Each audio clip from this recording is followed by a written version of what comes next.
तो फिर कल का प्रोग्राम हुआ किसी का? चलो कोई नहीं। मुझे ये बताओ, ये जैसे इन्होंने क्वेश्चन किया इस तरह का मैंने कराया था या नहीं? जी सर। सर एक बार फिर रिपीट करा दीजिए। अभी रिपीट भी करा दूं? मतलब जब मैं हाँ सर, उसे मैं तीन पूछा तीन आपको। बार 4 4 बार बोल रहा था, मुझे अच्छे से याद है, और आप लोग तो ये भी भूल गए कि मैंने कराया भी था या नहीं। हम्म। मैं वही तो कहना चाहता हूँ कि आप लोग सिर्फ वो चीज जानना चाहते हो जिसकी आप प्रैक्टिस कर रहे हो। जो मैं पढ़ा रहा हूँ उसे आपको लगता है वो सारी चीजें बेकार की चीजें हैं, इन्हें तो करना ना करना सब एक बराबर है, ऐसा लगता है आप लोगों को।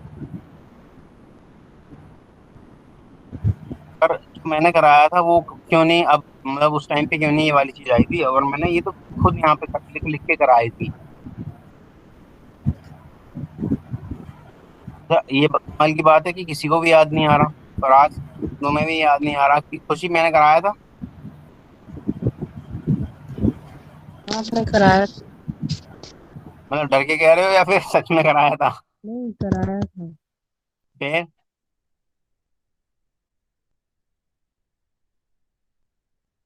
चलो अच्छा, कितने लोग हैं, मतलब जैसे एक खुशी है, आंचल मैंने कराया था। आंचल मीन्स ये खुशबू।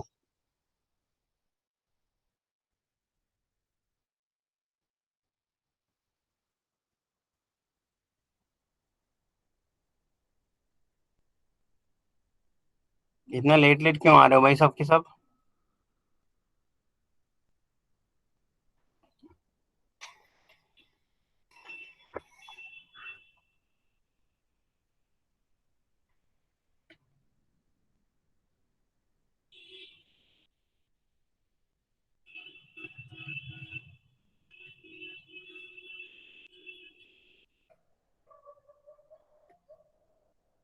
गौरव, गौरव को आवाज आ रही है मेरी?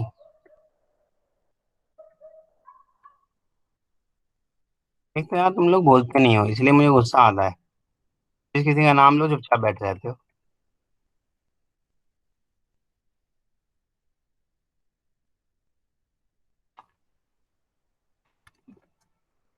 हेलो। बोल नहीं रहा कोई, मेरे को भी क्या जरूरत पड़ी है भाई, मैं भी नहीं पढ़ा रहा, हम भी बैठते हैं आज और लास्ट है फिर ये। Hello sir. हम भी हेलो। नहीं। हाँ बोलो। हेलो सर, आप क्या पूछ रहे हैं? मैंने गौरव का नाम लिया है। हाँ सर, गौरव का नाम तो लिए हैं, मगर अब आप पूछ क्या रहे हैं क्वेश्चन? अच्छा, I you advocate of Gaurav? You are doing advocacy of Gaurav? क्या sir? Are you advocate of Gaurav? नहीं सर, मैं गौरव के बारे में नहीं पूछ रही हूँ। मैं बस गौरव से उसके बारे में कुछ बोल नहीं रही हूँ सर। बट मैं ये पूछ रही हूँ, मैं क्वेश्चन आप क्या किए हैं अभी, आप जो सबसे पूछ रहे हैं। अभी आप लेट ज्वाइन करे हो ना, इसलिए आपको पता नहीं है। तो लेट यस ज्वाइन सर। किया भाई आपने? सर चालू नहीं हो रहा था। ये आपने स्टार्ट कितने बजे किया? क्या सर? सिस्टम। 6, 6:02 पे। ओके। चलो खैर। गौरव ये बताओ मुझे, ये ऋतिक ने, हाँ रोशन ने पूछा है ना, शायद रोशन ने जो ये एग्जाम्पल पूछा है कि अगर मेरा कंस्ट्रक्टर पैरामीटराइज है, आर्गुमेंट वाला कंस्ट्रक्टर है, तो क्या मैं पेरेंट क्लास को एक्सटेंड, अच्छा रोशन पेरेंट क्लास में है वो आर्गुमेंट वाला कंस्ट्रक्टर, ये चाइल्ड क्लास में है? हाँ चाइल्ड क्लास में है आर्गुमेंट वाला कंस्ट्रक्टर, तो क्या मैं पेरेंट क्लास को एक्सटेंड कर सकता हूँ?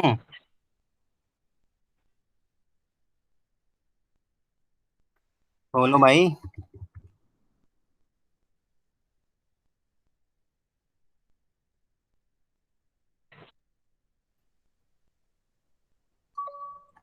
क्या यार, कोई भी नहीं बोल रहा है। सर नहीं फायदा कर क्या? अच्छा क्यों नहीं कर सकते, हाँ या नहीं का सवाल नहीं है, क्यों नहीं कर सकते ये बताओ।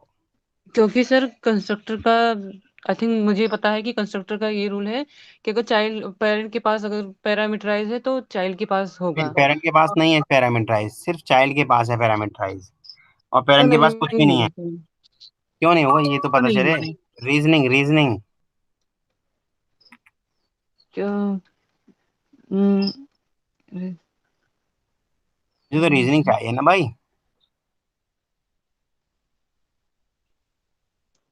हम्म, पेरेंट क्लास में कुछ भी नहीं है कंस्ट्रक्टर, और चाइल्ड क्लास में एक कंस्ट्रक्टर है जो पैरामीटराइज है। ऐसा मान लो चाइल्ड क्लास में सिर्फ वही है, इंटीजर आई डाल दिया एक पैरामीटर और कुछ नहीं। हाँ अब बताओ। जब चाइल्ड क्लास का पैरामीटराइज्ड कंस्ट्रक्टर के अंदर जे वो रन होगा तो उसमें उसको सुपर मिलेगा, तो सुपर से वो पेरेंट क्लास के कंस्ट्रक्टर में जाता है और उसको वहां पैरामीटराइज्ड कंस्ट्रक्टर मिलेगा ही नहीं, तो वो कैसे रन होगा? ये कहाँ कहाँ से सीख के आ रहे हो भाई। चलो अब भैया दोबारा ही बता देता हूँ, जब सारे के सारे खा खा के गला रहे हो तो मैं क्या करूँ। इन्होंने कहा है पेरेंट क्लास में कोई कंस्ट्रक्टर नहीं है, ठीक। मेरी स्क्रीन ही शेयर कर देता हूँ, वैसे समझाने से ज्यादा अच्छा।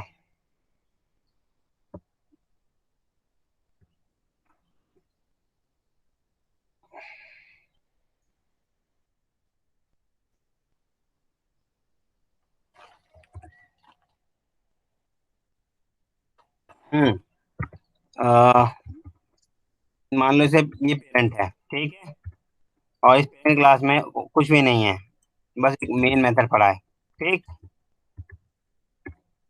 पढ़ा हो या ना पढ़ा हो कोई फर्क नहीं पड़ता। ऐसा ही कह रहे हो भाई रोशन। रोशन, अब देखो भाई ध्यान से, यहाँ एक और क्लास है चाइल्ड, एक्सटेंड कर रही है पेरेंट को, ठीक। यहाँ लेकिन चाइल्ड क्लास में क्या पढ़ा है, चाइल्ड क्लास का ये कंस्ट्रक्टर पढ़ा है, ठीक।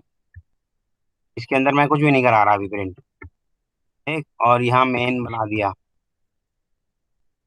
तो ये कहना चाहते हैं कि ये मेरे को मेरा होगा या नहीं होगा। तो भाई इसके अंदर चाइल्ड क्लास का जो ये कंस्ट्रक्टर बना है, तो कंपाइलर की पहली ड्यूटी क्या होती है, सुपर कीवर्ड नहीं, डिफॉल्ट कंस्ट्रक्टर सर्च करना। कोई मतलब सॉरी, कोई एक कंस्ट्रक्टर बना भी रखा है या नहीं, लेकिन हाँ हमने बना रखा है। दूसरी ड्यूटी क्या होती है, इसके अंदर पहली लाइन में सुपर लिखा है या नहीं, तो वो ऑटोमेटिकली इसमें क्या लिख देगा, ये लिख देगा ना, ठीक। अब जब ये लिख दिया तो इसको इसका डिफॉल्ट कंस्ट्रक्टर मिल जाएगा। इसके अंदर कोई डिफॉल्ट कंस्ट्रक्टर नहीं है, तो इसके अंदर भी जब ये बनी होगी क्लास, तो इसके अंदर भी एक डिफॉल्ट कंस्ट्रक्टर बनाया होगा कंपाइलर ने, ठीक। और जब इसके अंदर सुपर देखा होगा, सुपर अगर इसके अंदर होगा तो देखा जाएगा कि हाँ मतलब जो भी है इसकी प्रॉपर्टी मिलेगी जब इसको एक्सटेंड कर रखा है, ठीक। मुझे नहीं लगता इसके अंदर कोई एरर आनी चाहिए, क्योंकि इस सुपर की वजह से ये पेरेंट को एक्सटेंड कर पा रहा है। आपको कहा, हाँ बोलो। मत लिखो मत लिखो मत लिखो मत लिखो।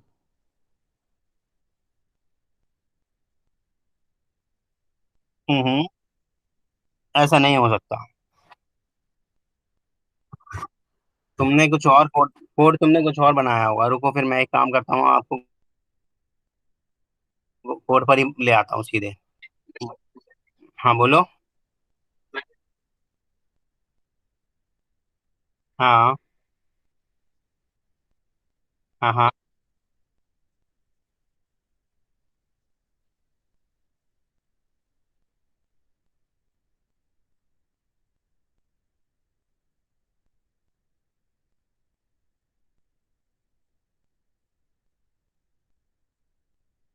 वो तो सारा मुझे देख के समझ में आएगा। मैं आपको सिंपल सा ये एक पेरेंट और चाइल्ड क्लास का बना के दिखा देता हूँ। मैं जब उसको देखूंगा तभी समझ में आएगा ना, क्योंकि ऐसे आप बोल रहे हो तो मेरे को समझ में पूरा नहीं आ पाएगा, ठीक है। कोड देख के समझ में आएगा वो। मैं यहाँ पे,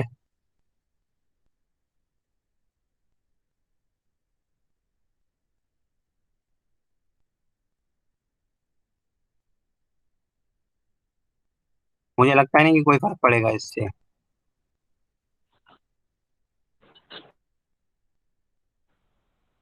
मेरी स्क्रीन स्टॉप हो गई क्या? रुको,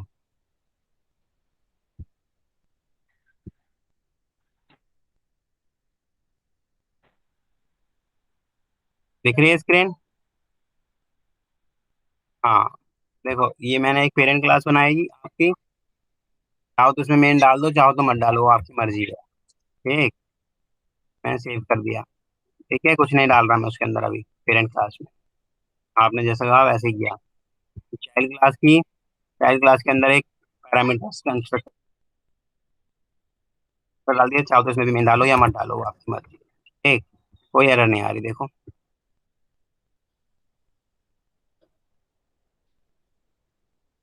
ऑब्जेक्ट, आप चाहे ऑब्जेक्ट बना भी लेंगे तब भी कोई मतलब मुझे नहीं लगता इसमें किसी को कोई प्रॉब्लम होगी, क्योंकि कंपाइलर इसको सुपर कीवर्ड दे देगा।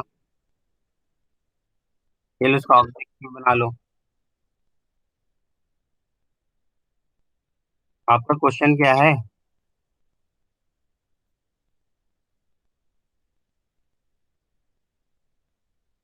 पहले देखो अपना क्वेश्चन लिख लिया करो कि क्वेश्चन है क्या। नहीं, अभी देखो मैं आपके सामने एक्लिप्स पे डायरेक्ट लिख रहा हूँ, और आपको मालूम है एक्लिप्स पे कंपाइल टाइम एरर आ जाती है तुरंत, है ना? बट मेरी ना तो यहाँ चाइल्ड में तो कंपाइल टाइम एरर आ रही, और ना मेरी पेरेंट में। हाँ, ये एक जरूर आ रही है, ये वार्निंग। तो वार्निंग इसलिए आ रही है, उसने कहा कि अभी तक मैंने उसको यूज नहीं किया, जब मैं यूज करूंगा तब देखी जाएगी। ठीक है,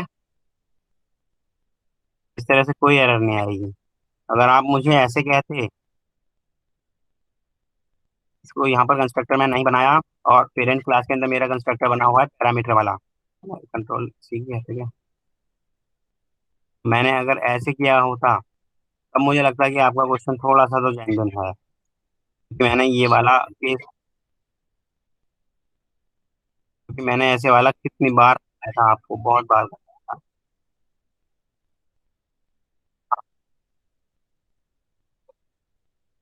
हाँ, तो ये तो एरर दे देगा, इम्प्लिसिट सुपर कंस्ट्रक्टर अनडिफाइंड, ये वाली एरर तो देगा ही भाई। इसके अंदर कंपाइलर हमें क्या देने वाला है by default? By default compiler हमें क्या देने वाला है? ये देने वाला है ना, ये यही तो देने वाला है कंपाइलर। क्या इस तरह का कंस्ट्रक्टर है वहां पर? प्लस सुपर, यानी कि ऐसा वाला कंस्ट्रक्टर हमने कोई बना रखा है यहाँ पर? नहीं बना रखा ना। जब बना ही नहीं रखा ऐसे वाला, तो वो टारगेट क्या करेगा? अगर मैं इसके अंदर कुछ ना कुछ वैल्यू, ये तो मैंने बहुत बार बताया था, कुछ भी वैल्यू डाल दूं तो वो एरर चली जाएगी। क्यों? क्योंकि डायरेक्ट हिट करेगा वो, उसे मिल जाएगा ये कंस्ट्रक्टर। तो मुझे अभी भी याद आ रहा है, मैंने इसको 5 वैल्यू के साथ कराया था, याद है? चलो खैर कोई बात नहीं, भूलते रहो, कल फिर दोबारा पूछना। ठीक है, प्रोग्राम दिखाओ भाई, किसने किया है?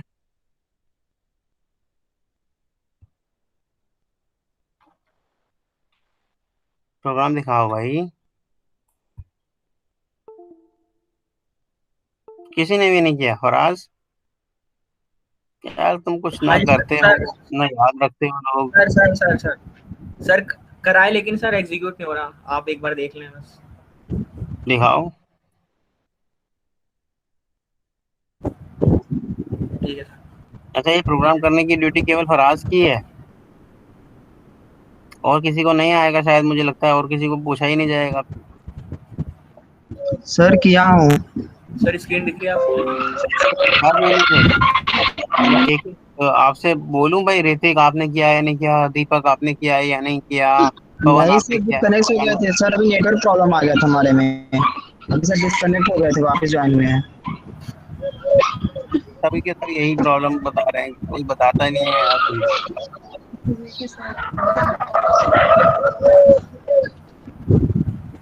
हाँ फराज, क्या बताना चाहते हो बताओ। सर मेरे को ये प्रॉब्लम आ रही है इसमें, जैसे अगर आप स्क्रीन देख रहे हैं कि मैंने सब पे कंडीशन लगा दी, ए हम्म के लिए, ई के लिए, आई के लिए, ओ के लिए, यू के लिए। तो सर मैं इसमें सर मैं काउंट नहीं करा पा रहा कि मैं इसकी वैल्यू कैसे चेक कर पाऊंगा। मतलब जैसे ए कैसे प्रिंट कर पाऊंगा। इसको सर मैं रन करता हूँ तो सर वो फिर वापस वही बोल देता है कि क्या बोलता है रन करके? हेलो, हाँ जी सर। वही तो सर। हेलो। सुधा आपका माइक ऑन है, मतलब क्या कर रहे हो? हाँ बोलो। हर एक वोवल के लिए हम एक वेरिएबल लेंगे, मतलब काउंट कराने के लिए, उसके बाद प्रिंट कराएंगे। तो सर मैं इसको प्रिंट नहीं करा पा रहा, और कहाँ पे लेंगे सर, ये मेरे को नहीं समझ आया इसमें। सर मैंने सोचा भी लेकिन नहीं आ पाया। सर आप देख सकते हैं इसमें। सर हम लोग किए हैं, हम लोग का मुझे पेज हो रहा ये है। दिखाओ स्ट्रिंग क्या पास करी है आपने? आपका काउंटर 5 आ तो रहा है, पर ये स्ट्रिंग क्या पास की है मुझे ये दिखाओ। स्ट्रिंग तो सर सेम ही है। अच्छा 1 2 3 4 और एक ये 5 सही तो आ रहा है। आपने सारे के सारे कॉमन वो ले लिए काउंटर, और कहाँ पर इसमें है counter A, counter B, counter सी, कहाँ है नहीं नहीं इसके अंदर? सर, मतलब ए बी सी नहीं, counter A, counter E, counter I, counter O, कहाँ है इसके अंदर सुन ऐसे लिया वाला? सर। हाँ सर वही, भाई सर वो वही आपने सारे कॉमन काउंटर ले लिए ना, इसलिए तो उसने प्लस प्लस प्लस कर दिए तो नहीं आ रहा सबको। कि सबके लिए सेपरेट काउंटर लेने। तो यही तो मैं कह रहा हूँ भाई, कल से इसी चीज को तो कह रहा हूँ, counter A, counter E, counter, मतलब इस तरह से होगा ना। और सेपरेटली करना चाहते हो उसका एक और लॉजिक है, वो भी बताऊंगा आपको, लेकिन उससे पहले कलेक्शन पढ़ा दूं, क्योंकि उसके अंदर यूज होगा मैप वैप, ये सारी चीजों का यूज होगा। तो अभी मैं अचानक से करा दूंगा तो मजा नहीं आएगा ना, पहले से बेस पता हो तो अच्छा भी लगता है कि हाँ चलो ये हो रहा है। सर मैं अपना स्क्रीन शेयर करूं? हाँ हाँ दिखाओ, फराज समझ में आया? हाँ सर मैंने स्टॉप कर दिया। नहीं समझ में आया? ये बताओ समझ में आया या नहीं? आपने सबका काउंटर एक जैसा ही रखा सर है, सेपरेट काउंटर। वो सबके अंदर जोड़े जा रहा है, चाहे वो ए हो, चाहे ई हो, चाहे आई हो, सबको एक में ही जोड़े जा रहा है। सर ये ठीक है। चीज तो आ गई, ये मेरे को आ गई। सर मेरे को ये चीज नहीं आ रही, अगर हम सेपरेट काउंटर लेंगे, जैसे मैं अगर ले लेता तो उसको, जैसे हमने ऊपर इनिशियलाइज करा था काउंटर, तो उसको सबको फिर से इनिशियली 0 देना पड़ेगा सबको ऑब्वियसली, वैल्यू। ऑब्वियसली।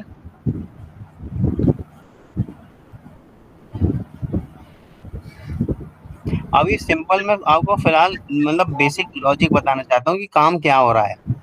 ऐसा ये जो प्रोग्राम है काउंट वॉवल वाला, आप मतलब इंटरनेट पे ढूंढोगे, मुझे नहीं लगता कि नहीं मिलेगा नहीं वैसे ये, क्योंकि ये खुद मेरी सेल्फ जनरेटेड है, क्योंकि एट अ टाइम इंटरव्यूअर आपसे ये चीज पूछता रहता है, मैं ऐसा कराना चाहूँ तो तब आप सोचेंगे भी करा तो था ही नहीं।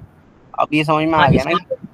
काउंट, और ये हाँ किसने जी किया? सर। देखो ये इन्होंने किया तो है, हीरा इन्होंने लगाया, कौन है ये, नाम बताइए। बस सर मेरा है टिक। ये देखो इन्होंने सेपरेट सेपरेट काउंटर लगाए तो हैं, इन्होंने बस काउंटर वर्ड नहीं लिखा, ए ई आई ओ यू का प्लस प्लस कराया तो है इन्होंने। देखो देखो ये कैरेक्टर ए की अकरेंस आ जाती है अगर इस कंडीशन में, ए को प्लस प्लस कर देगा, अगर ई की आती है तो ई को प्लस प्लस कर देगा। जब पहले बेसिक वाली चीज सीखो कि कैसे हो रहा है। स्ट्रिंग क्या पास किया, राम इज ए बॉय, हाँ ये आ गया, रन करके दिखाना।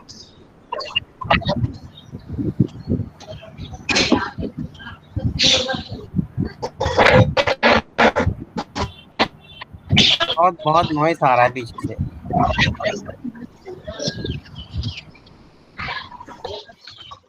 हाँ फिर अब देखो सबका सेपरेट सेपरेट दिख गया। भाई ये राम के एक में 2 आ रहा है, इसका 2 आ रहा है तो इसमें 2 आ गया, ई के लिए इसमें 2 आ रहा है तो ये नहीं, ई का तो 3 आ रहा है, ऋतिक ये तो गड़बड़ हुई है, दिखाना। सही आ रहा है, ई का सही आ रहा है। तो ये सही है इसका मतलब, यही मैं कह रहा था आप लोगों से, एक आई ओ यू के लिए सेपरेट काउंटर बना लीजिए। दीपक आपने ट्राई किया? दीपक यस सर। कहाँ दिखाया आपने ना, कुछ बताया, मुझे लग रहा है सबके कान में आके बताऊं। दीपक आपने किया या नहीं किया? गौरव आपने किया या नहीं किया? रोशन आपने किया या नहीं किया? सर। हाँ सर। सुधा आपने किया या नहीं किया? सुधा यस सर। हाँ आपके कान में पूछा इसलिए यस किया। मधु आपने किया या नहीं किया? सर सुनिए। भाई मैं क्यों सुनूं जब आप मेरी नहीं सुन रहे हो तो? सर मैं की हूँ, बस पूछ रही हूँ कि ये जो आप सेपरेट सेपरेट वेरिएबल ले रहे हैं ए ई आई ओ यू का, तो अगर मान लो करना होगा क्या तो करना एक में होगा? करेंगे तो है, लेकिन कंसोनेंट क्या करना होगा? और अगर अलग अलग करना हो कॉन्सोनेंट सर। कॉन्सोनेंट, हाँ। हाँ तो उसके लिए अलग लॉजिक है, मतलब देखो, फिर सर अलग अलग लेना पड़ेगा तो बहुत सारा हो नहीं लेना जाएगा। पड़ेगा अलग अलग, सबके लिए नहीं अलग अलग। मैंने सिर्फ इसीलिए वॉवल्स का दिया है आपको, ताकि केवल 5 इफ कंडीशन लगे, ठीक है। मैंने ऐसा नहीं कहा कि आपसे कॉन्सोनेंट का करो, कहा मैंने आपसे। और अभी इससे पहले मैंने एक चीज और बोली थी कि अभी हम बेसिक समझ लें कि क्या चीज होती है, ये बोला था। मतलब जब सुना नहीं, जब मैं बोल रहा हूँ आप लोगों से कि अभी पहले बेसिक चीज तो समझ लो क्या चीज हो रही है, उसके बाद फिर मैं अगर एडवांस कराऊंगा तो आप बोलेंगे ये तो हमें आ नहीं रहा। और उससे पहले मैंने एक चीज और बोली थी कि मैं कलेक्शन कराऊंगा। Yes sir. फिर मतलब इतनी सारी बातें बताता जा रहा हूँ साथ साथ, वो सुन क्यों नहीं रहे हो?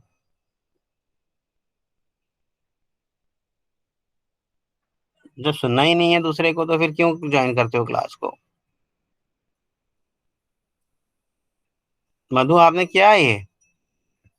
सर। हाँ। Yes sir. यस अच्छा सर। अच्छा अच्छा, बहुत बड़ी अच्छी बात है आपने किया है। मतलब आपके पास आके आपके कान में पूछा जाए तब आप बताओगे, है ना? नीरा दीदी आपने किया है? नहीं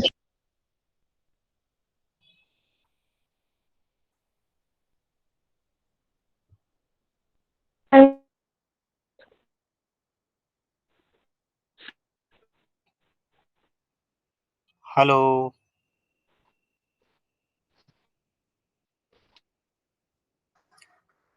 अब यार एक तो आपसे रिक्वेस्ट करनी पड़ती है कि बोल दो भाई, कुछ तो बोल दो।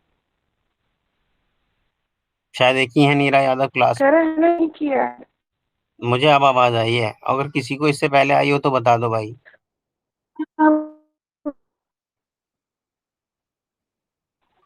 खुशी।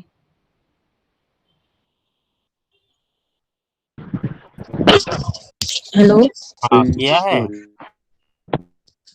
हाँ किया है, लेकिन मेरा ऐसे नहीं आया। मेरी एक ही वैल्यू आ रही है, पहले फिर एक ही वैल्यू आ रही है, फिर दोबारा एक ही वैल्यू आ रही है तो गड़बड़ हुआ है ना कहीं? चलो ऐसे, कोशिश तो की है, पर आप लोग। ऊपर नीचे आ रही है। हाँ लेकिन गड़बड़ हुई है कहीं ना कहीं, ठीक है। हम्म। इतना आसान प्रोग्राम दिया था, उसके अंदर खुद बता भी दिया था कि ऐसे 5 इफ कंडीशन लगा लेना। और मैंने लगाई है 5 इफ कंडीशन। नहीं, केवल आपके लिए ही नहीं है, ये सबके लिए है। यहाँ जितने भी चाहते हैं कि मैं जॉब हासिल कर लूँ, इतना आसान नहीं है जॉब हासिल करना। इंटरव्यूअर ये बेसिक बेसिक चीजें पूछेगा, वहीं कट जाओगे आप लोग। कर क्यों नहीं रहे, मेरी समझ में ये नहीं आ रहा। सिर्फ आपको टाइप करना था, बता दो, मैंने ही दिया था कल, सिर्फ टाइप करना था। पवन देखो, अब पवन से पूछा जाएगा तो वो भी बताएगा किया है या नहीं किया। मतलब एक एक आदमी से मैं पूछूंगा पूरी, अगर मान लो 100 है, 100 से पूछूंगा क्या मैं एक एक आके? हेलो। मुझे ये बताओ, अभी तक आपने बोला क्यों नहीं कि किया है या नहीं किया? किया है आपने? मैंने पूछा कि आपने बोला क्यों नहीं कि किया है या नहीं किया? किया है सर। आपको कम समझ में आती है हिंदी?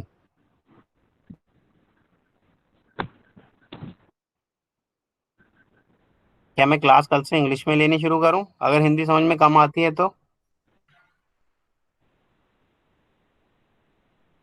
क्या क्वेश्चन किया है मैंने पवन, ये बताओ क्या पूछा है मैंने आपसे? मैंने बोला तो मैंने किया सर। नहीं, मैंने क्या पूछा है पहले ये बताओ। आप बोले मीटिंग पहले। हाँ वही, क्यों पहले नहीं बोला भाई? क्या मैं आपको आके आपके पास आके पूछूं?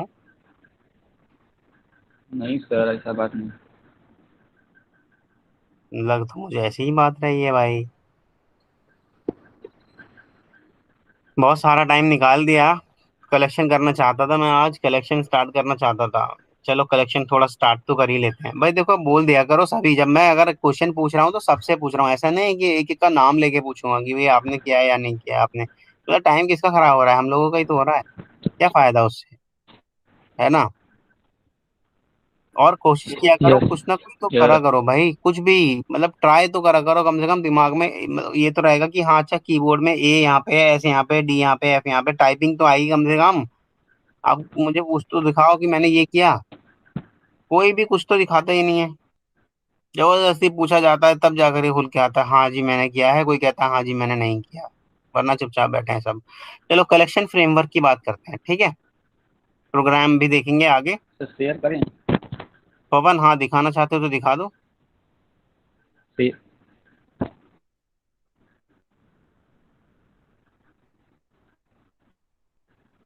स्क्रीन दिख रही है। नहीं अभी शेयर नहीं हुई पवन। हाँ अब दिख रही है।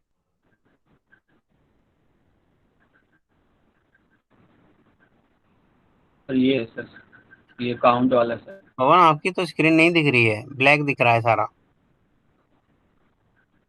किसी और को दिख रही है? हाँ अब आया है, पवन आ गया। अरे आ गया था भाई, बंद क्यों कर दिया? आ गया अभी सर, आ गया था। नेटवर्क इससे सर प्रॉब्लम। हाँ आ गया आ गया।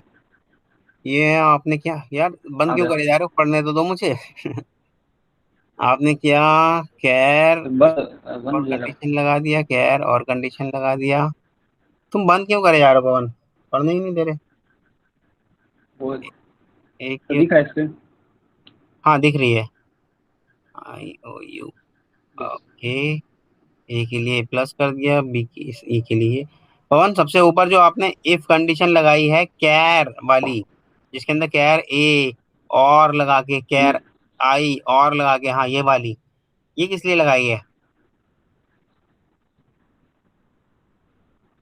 सर, बोलो। ये सर ये कौन सी बात? नहीं इस कंडीशन का कोई यूज हो रहा है? सर ये इसकी बात, हाँ हाँ हाँ, सब ये जो इफ कंडीशन के इसका अंदर सर। हाँ बोलो।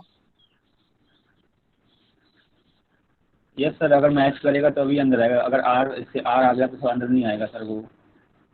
केवल इफ आर से नहीं कंडीशन, मैच करेगा। अच्छा एक काम जो आर करना सर पवन, वॉवेल नहीं। ये वाली इफ कंडीशन हटा करके चेक करना ये चल रहा है या नहीं चल रहा, ठीक है। ठीक है। बाकी कोशिश की है, अच्छी कोशिश की है, बाकी लोगों से तो ठीक ही होगी, हाँ कर तो रहे हो कम से कम, ठीक है। स्टॉप करो शेयरिंग,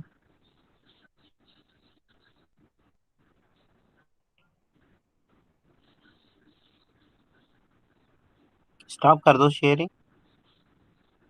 चलो कलेक्शंस पे यस आता है, कलेक्शन पे बहुत सारे क्वेश्चन पूछे जाते हैं इंटरव्यू में, तो मैंने इसलिए सोचा कि कलेक्शन पे,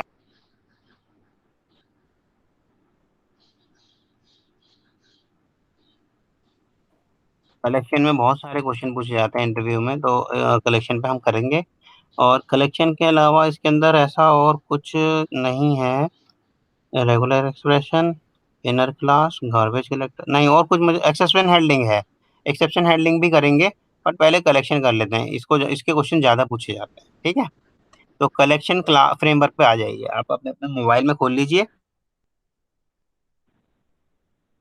इसके अंदर कुल 19 टॉपिक है, 19, ठीक। क्लास में 8 ही लोग रह गए, बाकी सब कहाँ चले गए? 8 में से 8वां मैं ही हूँ, 7 हैं। अच्छा, तो इन लोगों का तो नुकसान हो जाएगा, हम कलेक्शन स्टार्ट कर देंगे तो। अच्छा रिकॉर्डिंग है तो फिर ठीक है। चलो कलेक्शन में हमारे पास 19 टॉपिक हैं, ठीक। 19 टॉपिक में से हम सबसे पहले इंट्रोडक्शन पढ़ लेते हैं, मतलब कलेक्शन की जरूरत क्यों पड़ी, क्या है कैसे है, ये सारा इंट्रोडक्शन में दे रखा है। तो उसने बताया है कि an array is an indexed collection of fixed number of homogeneous data element. ये दो बातें बता दी इसने, fixed number of homogeneous data element, एक तो फिक्स्ड नंबर, एक होमोजीनियस, और एक इंडेक्स्ड बेस, तीन चीजें इसने एरे के केस में बता दी, ठीक। तो ये हमारी एरे की खासियत थी, तो जिसके अंदर हमारे पास हमें पहले से ही पता होता कि कितने नंबर ऑफ एलिमेंट हम इसके अंदर काम करने वाले हैं, ठीक। और होमोजीनियस मतलब सेम सेम, सारे के सारे एलिमेंट हमारे सेम होंगे, इसलिए उसने कहा होमोजीनियस डेटा एलिमेंट। एक तो फिक्स्ड नंबर वाली बात हो गई इसके अंदर जो रिस्ट्रिक्ट कर रही है इसको, और एक होमोजीनियस, इसके अंदर कोई दूसरी टाइप का नहीं आएगा। और तीसरा इंडेक्स्ड बेस। इंडेक्स बेस तो इसका प्लस पॉइंट है, पॉजिटिव पॉइंट है, क्योंकि अगर मुझे मान लो 37 नंबर की इंडेक्स वाला एलिमेंट एक्सेस करना है तो डायरेक्ट मैं इंडेक्स 37 पास करके कर सकता हूँ। ठीक है, ये केस है हमारा एरे का। अब आते हैं array. An array represent a group of element of same data type, वही होमोजेनियस वाली बात आ गई। The main advantage of array is we can represent huge number of element, मतलब बहुत सारे नंबर ऑफ एलिमेंट हम रिप्रेजेंट कर सकते हैं बाय यूजिंग सिंगल वेरिएबल। एक ही वेरिएबल रखते हैं ना, बाकी तो फिर इंडेक्स चेंज होती जाती है। So that readability of code will improve. जो कोड की रीडेबिलिटी है, क्योंकि वो इंडेक्स्ड बेस है, इसीलिए रीडेबिलिटी हमारी इम्प्रूव हो जाएगी, एक्सेसिबिलिटी इम्प्रूव हो जाएगी। ठीक, बट इसके कुछ ड्रॉबैक्स भी हैं। ड्रॉबैक्स जैसे मैंने बताया अभी, फिक्स नंबर ऑफ इंडेक्स। पहले से एडवांस में पता होना चाहिए कि इस साल हमारी क्लास में कितने बच्चे एडमिशन लेने वाले हैं, और सारे के सारे 5th क्लास के बच्चे ही एडमिशन लेंगे या कोई 7th का या कोई 8th का भी ले लेंगे। हम केवल 5th क्लास के लेंगे तो होमोजीनियस हो गया। अगर हम 8th वाले बच्चों को भी ले लें, 10th वालों को भी ले लें, 12th वालों को भी ले लें तो हेट्रोजीनियस हो गया। लेकिन एरे के केस में ऐसा नहीं था। ठीक है, तो अभी ये 3 लाइन पढ़ो, देखो इसके अंदर क्या कुछ लग रहा है पूछने लायक तो पूछिए, नहीं तो फिर आगे बढ़ते हैं। इंट्रोडक्शन के अंदर केवल अभी एरे का इसमें बताया, अभी कलेक्शंस का कुछ नहीं बताया, क्योंकि कलेक्शन और एरे का बहुत ज्यादा आपस में लिंक है कि क्यों कलेक्शन की नीड पड़ी, इसलिए उसने पहले बेस बनाया एरे से। ठीक है, जब एरे हम बना रहे थे तो हमारे पास एक ऑब्जेक्ट एरे आया। अभी मैंने आपको बताया कि हम हेट्रोजीनियस नहीं ले सकते थे। हेट्रोजीनियस मतलब 5th क्लास का बच्चा, 8th क्लास का बच्चा या 10th क्लास का, ऐसे नहीं ले सकते थे। हमें अगर एक इंडेक्स बेस बना दिया तो सारे 5th क्लास के ही बच्चे आएंगे, तो ये था हमारा होमोजीनियस। लेकिन हेट्रोजीनियस के केस में हमने सोचा क्यों ना हम ऑब्जेक्ट एरे बना लें। जब ऑब्जेक्ट एरे बना लेंगे तो ऑब्जेक्ट तो 5th क्लास के लिए भी सेम है, चाहे हम 8th क्लास की बात करें वो भी ऑब्जेक्ट है, चाहे हम 10th क्लास की बात करें वो भी ऑब्जेक्ट है। तो इसका तोड़ तो निकल गया ऑब्जेक्ट एरे में। किसमें? ऑब्जेक्ट एरे में। उसने बोला array are fixed in size that is once we create an array there is no chance of increasing. मैंने बताया था ना कि हमें पहले से ही पता होना चाहिए कि इस साल मेरी क्लास में कितने बच्चे एडमिशन ले रहे हैं। अगर मान लो मुझे लग रहा है ऐसा कि 20 बच्चे एडमिशन लेने वाले हैं, तो मैंने एरे का साइज 20 कर दिया, लेकिन मेरे पास बच्चे आ रहे हैं और ज्यादा, 25 आ गए, 30 आ गए, तो ये प्रॉब्लम हो गया ना एरे का, क्योंकि ये फिक्स्ड इन साइज होती है, नहीं बढ़ा सकते हम उसको। बढ़ा सकते हैं क्या हम इसको? नहीं बढ़ा सकते ना। दूसरा, और घटा भी नहीं सकते। मान लो भाई मैंने 20 कर दिया और इस बार स्टूडेंट मेरे पास आया ही 5 या 6 हैं, तो मेरा जो 14 का स्पेस है वो मेरा ऑक्यूपाई रहेगा, मेमोरी में मेरा 14 का स्पेस ऑक्यूपाई रहेगा, और वो सारा का सारा मेरे परफॉर्मेंस को भी डिले कर सकता है। ठीक, तो हम ना तो इसके साइज को बढ़ा सकते और ना ही इसके साइज को घटा सकते। अगर कहीं ऐसा कुछ मिल जाए कि हम अपने अकॉर्डिंग उसके साइज को बढ़ा या घटा सकते हैं, अपने अकॉर्डिंग, अपनी नीड के अकॉर्डिंग, अपने रिक्वायरमेंट के अकॉर्डिंग, तो कितना मजा आ जाए भाई। अगर मान लो बच्चे बढ़ रहे हैं तो बढ़ रहे हैं, घट रहे हैं तो घट रहे हैं, कोई बात नहीं। हमारे पास एक ऐसी चीज आ जाए कि भाई एट ए टाइम हम उसे बढ़ा भी सकें और घटा भी सकें। कोई ऐसा नहीं कि फिक्स्ड नंबर ऑफ साइज दे दिया जाए। ठीक, अब array can hold only homogeneous data type. Array के अंदर केवल होमोजीनियस डेटा टाइप ही होते थे। ठीक, तो अब जैसे मान लो मैंने एक स्टूडेंट नाम की एरे बना दी। ठीक, स्टूडेंट नाम की एरे बनाई, इसके अंदर स्टूडेंट नाम का ही ऑब्जेक्ट पास करा दिया, स्टूडेंट एस नाम से रेफरेंस बनाया देखो एग्जांपल में, और स्टूडेंट नाम का ही इसने ऑब्जेक्ट इसके अंदर इनिशियलाइज करा दिया, जिसके अंदर साइज दे दिया, एडवांस में साइज दे दिया 10,000। तो मेरे स्टूडेंट टाइप के ऑब्जेक्ट बन गए होंगे मेमोरी में कितने? 10,000। स्टूडेंट क्लास के मेरे कितने बन गए होंगे? 10,000। तो अब मैं स्टूडेंट S0 यानी कि रेफरेंस S0 में स्टूडेंट डाल दूंगा, वैलिड है। लेकिन S1 में अगर मैं कस्टमर या टीचर या पर्सन कुछ डालने की कोशिश करूंगा तो वो इनवैलिड हो जाएगा, कंपाइल टाइम एरर बता देगा, बोलेगा कि मेरी जो स्टूडेंट एरे है ये होमोजीनियस है, इसके अंदर केवल और केवल स्टूडेंट टाइप का ही ऑब्जेक्ट में डाल सकता हूँ। ठीक, कंपाइल टाइम एरर आ जाएगी। तो इसने बताया कि चलो कोई क्यों ना हम इसको ऑब्जेक्ट की टाइप की एरे बना लेते हैं, क्योंकि ऑब्जेक्ट तो सबकी पेरेंट होती है, वहां हमें कोई एरर नहीं आनेगी। ठीक, इस बात को तो हम चलो ऑब्जेक्ट से रिजॉल्व कर सकते हैं, बट साइज के लिए क्या करेंगे? देखो ऑब्जेक्ट में से रिजॉल्व किया है, ऑब्जेक्ट एरे बनाया, वो उसने उसका रेफरेंस बना दिया, उसके अंदर ऑब्जेक्ट 10,000 एलिमेंट इनिशियलाइज करा दिए, साइज दे दिया उसने 10,000 का। O0 पे हमने स्टूडेंट डाल दिया, O1 पे कस्टमर डाल दिया, O2 पे कुछ और डाल दो, टीचर डाल दो, O3 पे कुछ और डाल दो, मतलब जैसे जैसे मन करे वो सब डालते जाओ, क्योंकि वो ऑब्जेक्ट है, ऑब्जेक्ट में इस तरह का कोई एरर नहीं आने वाला। Object is a parent of every class, ये तो आपको सबको पता ही है।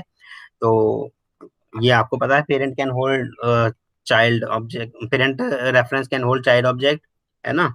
अब इसको उल्टा करूं, child reference can hold parent object, क्या हो सकता है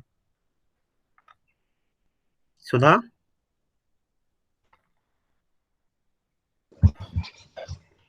सुधा यस सर। हो जाएगा, ओके।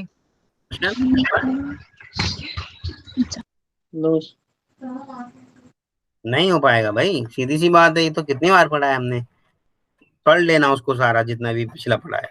अब रोज उस क्लास को करेंगे तो भाई ये कभी खत्म नहीं होने वाली क्लास। जैसे आज कंस्ट्रक्टर पे ही हमने कितना टाइम निकाल दिया, जबकि ये हो चुका था। अगर आप नोट बनाते तो वो वाली प्रॉब्लम नहीं आती। ठीक है, अब इसने देखा है क्या, array concept is not implemented based on some data structure. Array के अंदर किसी भी तरह का हमारे पास कोई डेटा स्ट्रक्चर नहीं होता। Hence ready-made method support we cannot export होना चाहिए था। For every requirement we have to write, नहीं expert ही है, for every requirement we have to write the code explicitly। कोई किसी भी तरह का डेटा स्ट्रक्चर नहीं होता हमारे पास, इसलिए हर एक चीज के लिए, चाहे मैं रिट्रीव करूं, चाहे मैं सॉर्ट करूं, चाहे मैं इसको ऑर्डर डिक्रीजिंग ऑर्डर में लगाऊं या इंक्रीजिंग ऑर्डर में लगाऊं, चाहे मैं इसके अंदर से बीच में से कोई एलिमेंट डिलीट करके उसका नोड जोड़ने की कोशिश करूं, इस तरह की कोई भी रेडीमेड मेरे पास मेथड नहीं होते। तो हमें या तो एक्सपर्ट होना पड़ेगा, हर चीज के लिए मेथड लिखो, क्योंकि इंटरनल डेटा स्ट्रक्चर नहीं है। ठीक है, तो ये लिमिटेशंस हो गई एरे की। अब to overcome above limitation we should go for collection concept. ये जो हमारी ऊपर की जितनी भी लिमिटेशन है, इनको कम करने के लिए हम कलेक्शन कॉन्सेप्ट को ऑप्ट करते हैं। तो कलेक्शन आर ग्रोएबल, सबसे पहली बात ये बात ध्यान रखना, कलेक्शंस आर ग्रोएबल इन नेचर, वो ग्रोएबल हैं। मान लो मैंने 10 का साइज बनाया है और मेरे पास स्टूडेंट आ गए 15, तो वो ग्रो हो सकता है, लेकिन ग्रो होने के लिए भी उसको कुछ ना कुछ बेसिक फॉर्मुलेशन होती है, बेसिक कॉन्सेप्ट होते हैं, वो अप्लाई करने होते हैं। ठीक, वो बाद में देखेंगे क्या होते हैं, लेकिन ये बात ध्यान रखना, ग्रोएबल इन साइज होता है, वो ग्रोएबल इन नेचर होता है। That is based on our requirement, जो हमारी रिक्वायरमेंट पे बेस्ड है, चाहे तो हम उसे इंक्रीज कर लें, चाहे हम उसे डिक्रीज कर लें। Hence, memory point of view, collection concept is recommended to use। अगर हमें बड़ी चिंता है मेमोरी की, तो कलेक्शन कॉन्सेप्ट यूज करना चाहिए, और यही वो रिकमेंडेशन कह रहा है कि collection concept is recommended to use. ठीक, सेकेंड पॉइंट कहता है कलेक्शंस कैन होल्ड बोथ, दोनों ही होल्ड कर सकता है कलेक्शन, होमोजीनियस एंड हेट्रोजीनियस। ऐसा नहीं है कि मेरा कलेक्शन केवल हेट्रोजीनियस करेगा, मैं केवल 5th क्लास के स्टूडेंट की सीरीज ही उसके अंदर डाल सकता हूँ, और चाहूँ तो मैं उसके अंदर 5th के भी डाल दूं, 6th के भी डाल दूं, 7th के भी, 8th के भी, जितने भी अलग अलग स्टूडेंट डाल दूं। तो homogeneous as well as heterogeneous object को वो होल्ड करा सकता है। तो every collection class is implemented based on some standard data structure. देखो इसने ये भी बताया, इसके साथ एक और प्लस पॉइंट आ गया, स्टैंडर्ड डेटा स्ट्रक्चर आ गया। जब डेटा स्ट्रक्चर आ गया तो डेटा स्ट्रक्चर के अंदर कुछ मेथड भी मिल गए होंगे, सॉर्टिंग का मेथड मिल गया होगा। डेटा स्ट्रक्चर के मेथड क्या क्या होते हैं? सॉर्टिंग, सर्चिंग, ये सब होते हैं ना। ये सारे मेथड इसको ऑटोमेटिकली मिल गए होंगे, तो हमें कोई जरूरत नहीं एक्सपर्ट होने की किसी भी मेथड राइटिंग के अंदर, ये हमें ऑटोमेटिकली सेल्फ जनरेटेड मिल जाते हैं, क्योंकि अगर कोई सा भी कॉन्सेप्ट हमारा डेटा स्ट्रक्चर को फॉलो कर रहा है। अब ये डेटा स्ट्रक्चर क्या होता है, इसके लिए तो भाई पूरी सेपरेट क्लास होती है डेटा स्ट्रक्चर के लिए, कि क्या नोड होती है, क्या उसका एड्रेस होता है, कैसे उसकी एक्सेसिबिलिटी होती है, क्या ट्री होता है, ये सब चीज के लिए अलग सेपरेट क्लास होगी। लेकिन हाँ, अभी ये मानो कि कुछ इम्प्लीमेंटेड मेथड होते हैं या कुछ रेडीमेड मेथड होते हैं, जैसे सॉर्टिंग का, सर्चिंग का, तो ये डेटा स्ट्रक्चर हमें ऑटोमेटिकली प्रोवाइड करा देता है। तो कलेक्शन के केस में ये भी बेनिफिट हो गया कि हमें डेटा स्ट्रक्चर बेस्ड है ये इसका स्टैंडर्ड, तो हमें रेडीमेड मेथड जो है वो मिल जाएंगे। ठीक।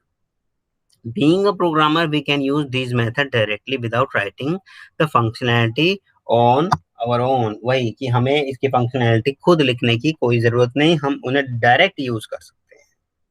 तो इतना समझ में आया कलेक्शन और एरे का लिमिटेशन, या कलेक्शन और एरे की एडवांटेज। किसी का कोई डाउट? हाँ हाँ बोलो। हाँ बताया ना, डेटा स्ट्रक्चर का उसके अंदर रेडीमेड मेथड आते हैं, मेथड के नाम भी बता रहा हूँ, सर्चिंग, सॉर्टिंग, इस तरह के जो मेथड हैं, या index of, last index of. ठीक है, ये मेथड हमें मिल जाते हैं किसके अंदर? Data structure. अगर हमारा ये जो कॉन्सेप्ट है, ये इस कॉन्सेप्ट ने हमारे फॉलो किया है डेटा स्ट्रक्चर को, तो डेटा स्ट्रक्चर से रिलेटेड मेथड हमें मिल जाते हैं। ठीक। और कहो तो डीएस की क्लास लगा देते हैं एक दिन, लेकिन डीएस की क्लास लगाने का कोई फायदा है नहीं, क्योंकि डीएस नहीं पूछा जाता इंटरव्यू में। मैं आपको पढ़ा सकता हूँ डीएस, लेकिन पूछा नहीं जाता, तो क्यों उसमें हम टाइम लगाएं। ठीक है, मतलब ये प्रोग्रामर से यानी कि डेवलपर से तो जरूर पूछा जाएगा।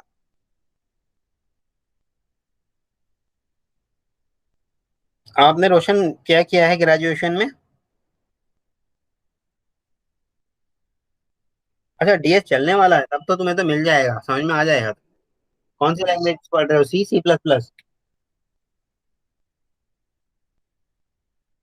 हाँ तो सी प्लस प्लस में डेटा स्ट्रक्चर का बहुत अच्छे से यूज बताएंगे, वही लिंक्ड लिस्ट और ये सब। अरे ये सारा का सारा, वैसे तो लिंक्ड लिस्ट से ही सारा कंसेप्ट क्लियर कराएंगे। ठीक है। हम्म। तो अभी इसमें डिफरेंस करते हैं, दोनों में क्या है, एरे में और कलेक्शन में। दोनों वैसे पढ़ तो लिया ही है, सिर्फ हम ये वाला डायग्राम देखेंगे जिसके अंदर 6 उसने डिफरेंसेस दिए हैं, क्योंकि क्लास का टाइम होता जा रहा है। देखो उसने कहा है array is fixed number of size. अब कलेक्शन को क्या बोल दिया उसने? ग्रोएबल इन नेचर। तो दोनों का डिफरेंस समझ में आ गया, वो फिक्स्ड नंबर ऑफ साइज है और कलेक्शन ग्रोएबल इन नेचर है। अगर देखो इंटरव्यूअर पूछता है, आपने ये 6 के 6 पॉइंट बता दिए, तो आप तो समझो हीरो हो, इंटरव्यूअर समझ गया कि हाँ आ रहा है इसको। ठीक। दूसरा पॉइंट क्या है? मेमोरी पॉइंट ऑफ व्यू से हम एरे को रिकमेंड नहीं करते। क्यों? क्योंकि वो फिक्स नंबर ऑफ साइज है, ना तो हम उसका साइज को बढ़ा सकते हैं, ना हम घटा सकते हैं अपनी रिक्वायरमेंट के अकॉर्डिंग।